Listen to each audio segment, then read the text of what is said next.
제가 최근에 영상에서도 다뤘었죠. 지금 민주당과 정부를 분열시키려는 사람들이 있습니다. 실제로 일부 언론에서도 그런 식으로 보도가 되고 있어요. 뭐 정부 입장에도 민주당은 어떠하다. 결국에는 지금 문재인 대통령의 지지자인데 지금 민주당의 입장을 굉장히 비난하는, 민주당 의원들을 맹비난하는 사람들이 실제로 있습니다. 하지만 제일 중요한 거는 이건 문재인 정부와 민주당의 갈등이 아니라 정확하게는 기재부 관료와 민주당과의 의견 대립입니다. 이게 도대체 어떤 상황인지, 왜 지금 홍남기 부총리 그리고 김상조 정책실장이 비판을 받고 있는지에 대해서 좀 알기 쉽게 여러분들께 전해드리겠습니다. 더 나아가서 미래통합당에선 대놓고 말 바꾸고 있어요.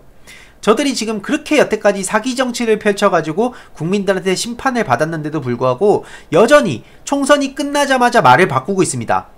이게 어떤 상황인지 제가 아주 알기 쉽고 간략하게 설명을 드리겠습니다. 홍남기 부총리는 왜 재난지원금 소득하위 70%를 고집할까?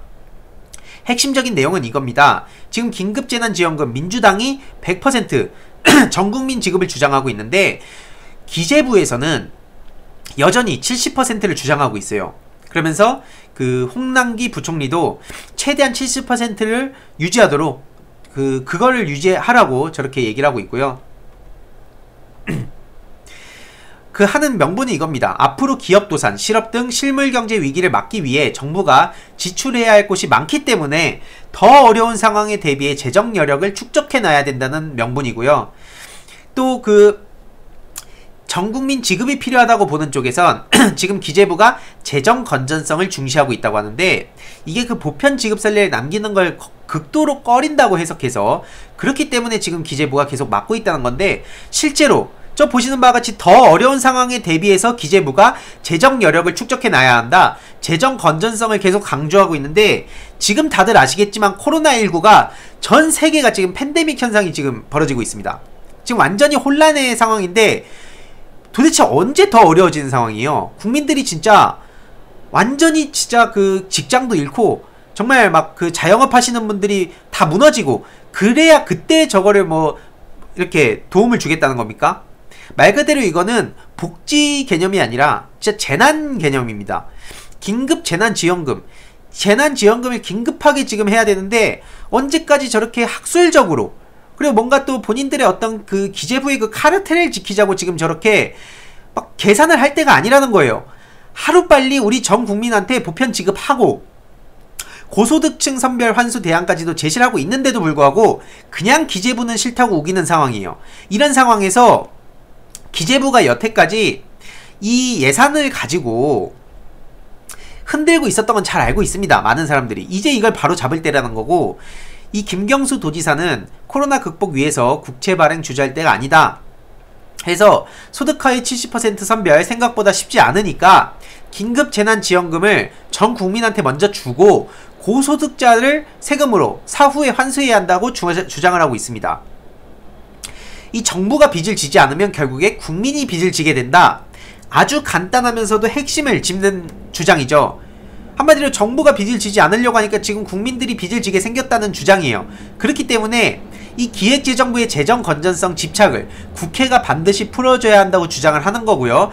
그거에 맞게 민주당은 약속했던 대로 그 전국민 긴급재난지원금을 주장을 하고 있는 겁니다. 그런데 이게 왜 문재인 정부를 흔드는 걸로 이어지는 겁니까? 그거는 가짜뉴스예요. 교묘하게 민주당과 문재인 정부를 분리시키려는, 분열을 조장하려는 세력들의 주장이고요. 절대로 지금 이거는 그 문재인 정부와 민주당의 갈등이 아니라는 점 거듭 강조드립니다. 그래서 지금 기재부는 앞서 말씀드렸듯이 계속 재정 건전성을 우려만 얘기를 하고 있고요.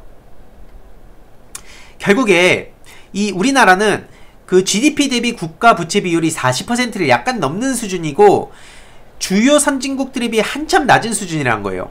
한마디로 기재부의 재정 건전성 우려가 설득력이 없다는 지적이고요. 지금 국채 발행은 단순히 빚이 아니라 미래를 위한 투자라는 겁니다. 반드시 필요한 투자라는 거예요. 그래서 지금 오죽하면 노컷뉴스에서 홍남기에게 어른거리는 윤석열의 그림자, 이런 기사까지 나왔습니다. 홍남기와 윤석열을 이렇게 비유하는 그런 기사인데요. 지금 홍남기가 지금 확진 환자도 꼭 이러면서 추경 편성 계획을 설명하다가 울컥했다는 겁니다. 그러면서 울음 섞인 발언을 힘겹게 이어갔다고 하는데, 중요한 거는 울먹이던 부총리가 갑자기 싸늘한 태도로 돌변해서 2차 추경 국회 처리를 사실상 지연시키고 있다는 겁니다. 긴급재난지원금 지급 기준을 소득 하위 70%를 완강하게 고수를 하고 있고요. 중요한 거는 민주당이 애초에 50%를 주장하던 기재부에 맞서서 겨우겨우 70%까지 이렇게 만든 겁니다.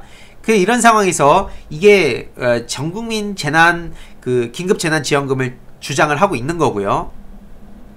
앞으로 더 어려운 상황에 대비해서 국채 발행 여력을 조금이라도 더 축적하는 게 필요하다고 계속 주장하고 있는데, 말이 안 된다는 겁니다. 지금 너무나 어려운 상황인데 언제까지 어려워져야 되는지, 정말 더 이상 저렇게 책상 위에 앉아가지고 기재부 관료들 정말 이거 문제 많습니다 지금.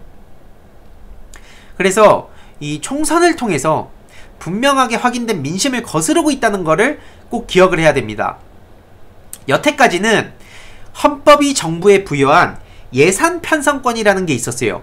이거를 기재부가 꽉 쥐고 있었기 때문에 이런 괴력을 발휘하는 거고요. 국민이 위임한 권한인 예산 편성권으로 민심에, 그리고 그 민심이 선택한 권력에 맞서는 홍 부총리의 모습은 마치 윤석열 검찰을 떠올리게 하죠.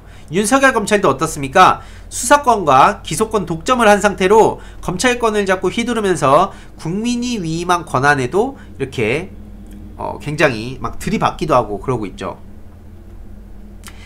게다가 미래통합당도 지금 윤석열을 지켜야 된다면서 지지를 호소했다가 참패를 당했는데,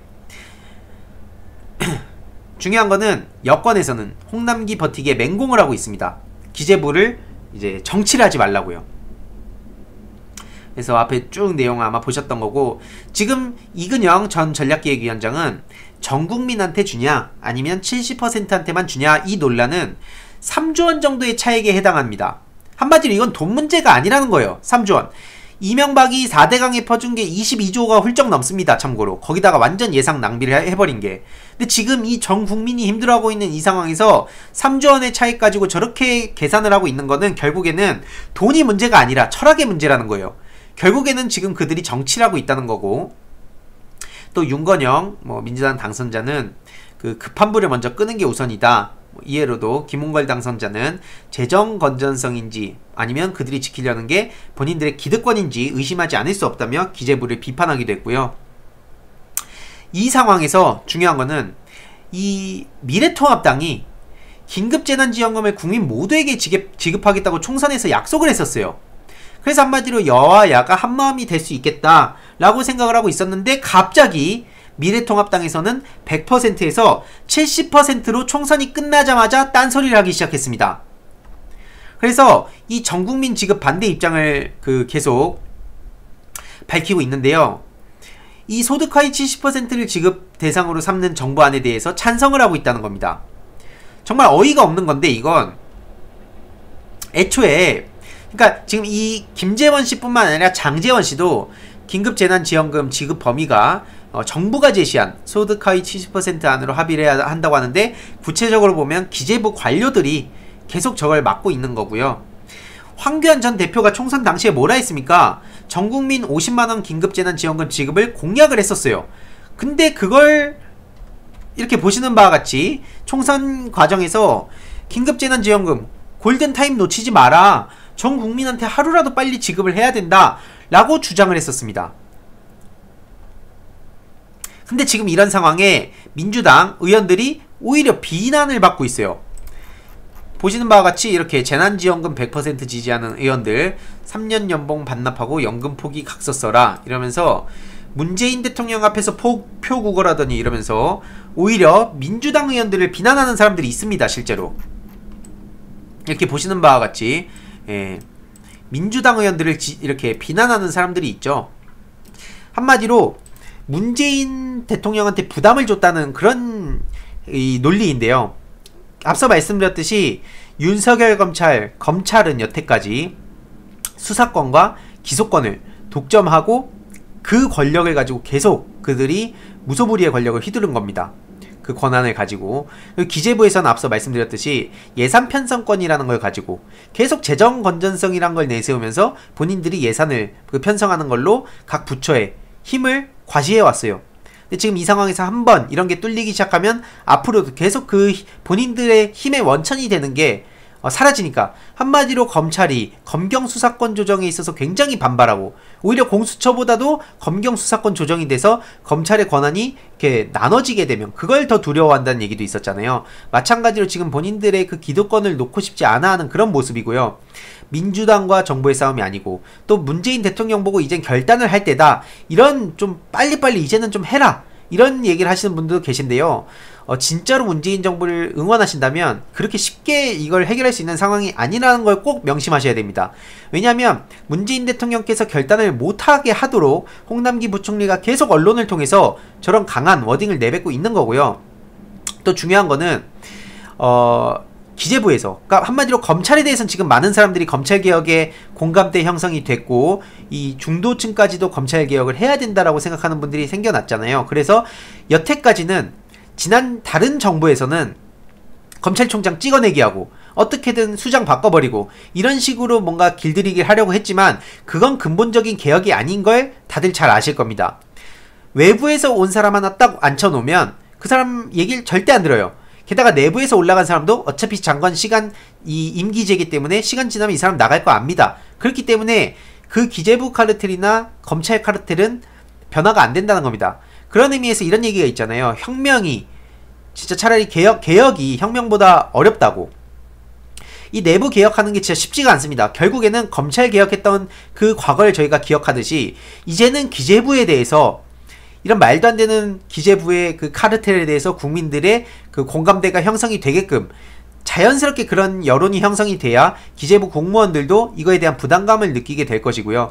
결국에는 그렇게 차근차근 내부 개혁을 하지 않고 이 홍남기 부총리를 단순히 잘라버린다, 그러면 결국에 또 다른 누군가가 왔을 때 기재부 공무원들은 절대 협조를 안 한다는 겁니다. 이런 상황에서 그 수장 하나둘씩 바꾸고 거기에 모든 기대를 걸 게 아니라 우리 국민들의 공감대를 형성할 수 있도록 주위의 기재부의 실체에 대해서도 알리고요. 또 민주당 의원들이 지금 말도 안 되게 공격을 받고 있는 지점에 대해서 민주당과 문재인 정부의 갈등이 아니라 이건 민주당과 오래된 기득권 그 기재부 관료와의 이런 마찰이다, 이런 소식을 꼭 주위에도 많이 알려주셔서 앞으로 이제는 그 기재부의 그 국민들의 분노와 또 기재부 개혁에 대한 열망이 생겨날 수 있도록 이제는 저희가 또 다른 역할이 생겨났다는 겁니다.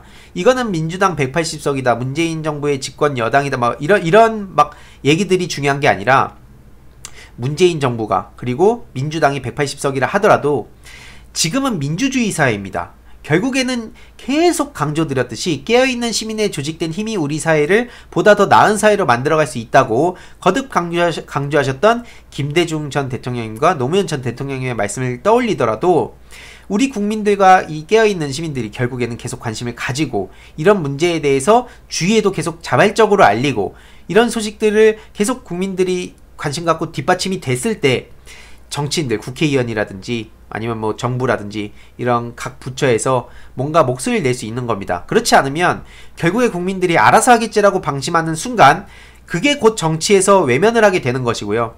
정치를 외면하게 되면 결국에는 이 민주주의 사회에서 아무리 그 개혁에 대한 열망을 갖고 있는 사람들이 있다고 하더라도 절대 이걸 쉽게 바꿀 수가 없습니다. 그렇기 때문에 제가 계속 이 유튜브를 통해서 정말 많은 소식들을 전해드리려고 하는 거고요. 민주당과 문재인 정부가 흔들리지 않도록 저도 계속 중심을 잡고 여러분께 계속 소식을 전해드리겠습니다. 거듭 말씀드리지만 지금 민주당 의원들이 문자 테러를 받고 있다고 합니다. 문재인 정부 부담 주지 말고 빨리 70%에 동의해서 그만하라고.